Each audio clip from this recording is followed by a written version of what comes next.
Hi there, I'm Kayla, and I hope that you're doing well today. So I wanted to give a little bit of a answer to a question that I've gotten recently. And one of those questions was, why doesn't my therapist, my psychologist, or my other doctors talk about my period? And I really think this is an important topic and one that probably should be asked a little bit more frequently, if we're being honest. So one of the things that I wanted to share is that it depends on the doctor that you're talking about, why they may or may not ask you about your period. Currently, in our medical system, we have doctors who are offering services for insurance copays. So that means you actually are not paying the full amount that that doctor is going to get. Your insurance is going to cover part of it. Because of that, and because of how healthcare has changed in the last 10 ish, 15 years, we've had a shift towards more people having insurance coverage. That means more people are more apt to go to the doctor to receive medical care, and that leads to a significant number of increase in patients for doctors. Just as an example, I have worked with my gynecologist for the last 10 years. And over that 10 years, for me, I have experienced a change in how I've been able to set an appointment. For a long time, I would be able to set an appointment about a month out. Now I can't really set an appointment until 3 months out. So in that time, we've had the doctors who are servicing people have to reduce the amount of time that they spend with patients in order to accommodate that.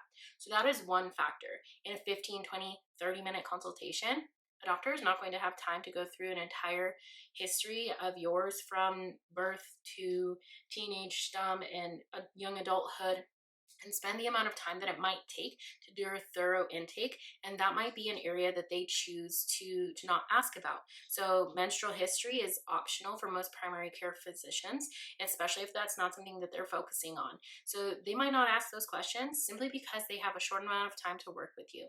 If you want someone to be able to ask those type of questions, it might require going to a specialist within your insurance provider or paying cash for someone who might have less patience and might have more time. So the other thing that I wanted to talk about was, why are mental health professionals not asking women about their periods? I think this is a great question. I think it should be discussed more, especially because of some mental health and menstrual issues kind of overlapping. There are conditions like PMDD, PMS, and other conditions that affect our mental health, but actually are caused because of our hormones and hormonal fluctuations as women. This is something that therapists and psychiatrists probably don't receive any training in. So they may have a vague idea of how the menstrual cycle works. A therapist may not. A psychiatrist, most likely they do. But they might not have been trained in the ways that those coordinate with our mood and how that can present. Additionally, they also might not be trained in how nutrient deficiencies affect our menstrual cycle and affect how our um, menstrual cycle could differ based on nutrient deficiencies or hormonal imbalances. So those are things that are actually outside of their scope of practice. So a mental health professional like a therapist or family counselor, they are trained in counseling skills. They're trained to ask you questions to help you work through mental and emotional blockages, but they're not trained in balancing hormones. They're not trained in identifying whether this is a hormonal problem or a mental health problem. So you're actually looking to, sometimes how I put it is, you're taking your bike to a car mechanic. Car mechanic can fix cars really well, but do they have the parts? Do they have the tools to fix a bike? Probably not. And so that's part of the reason that mental health professionals, whether they be psychiatrists or therapists, family counselors, any of the above, probably won't be asking you questions about your period. That's because they probably won't be able to have the background and experience to be able to ask you relevant questions. So I wanted to finish this with talking about who is trained to go into those types of questions. And one of the things that I really love about the path that I'm on is becoming a naturopathic doctor. You are trained in a wide variety of modalities.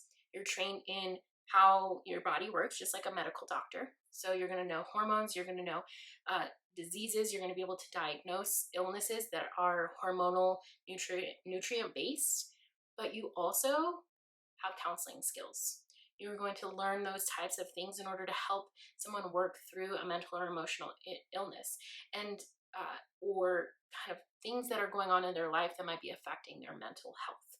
Now, that doesn't mean that a naturopathic doctor is a counselor. Some people pursue that and have that as an additional degree, but we have a lot of skills in order to help um, someone work through the emotions, feel listened to, and be able to have a place where they can connect those. And a naturopathic doctor should be trained and is trained in how to identify where their scope of practice ends. So if they begin to identify that this might be a mental health issue instead of a nutritional or hormonal issue, they will refer you to a therapist. They will refer you to a psychiatrist. And that way you'll be able to receive the treatment that you need and is appropriate.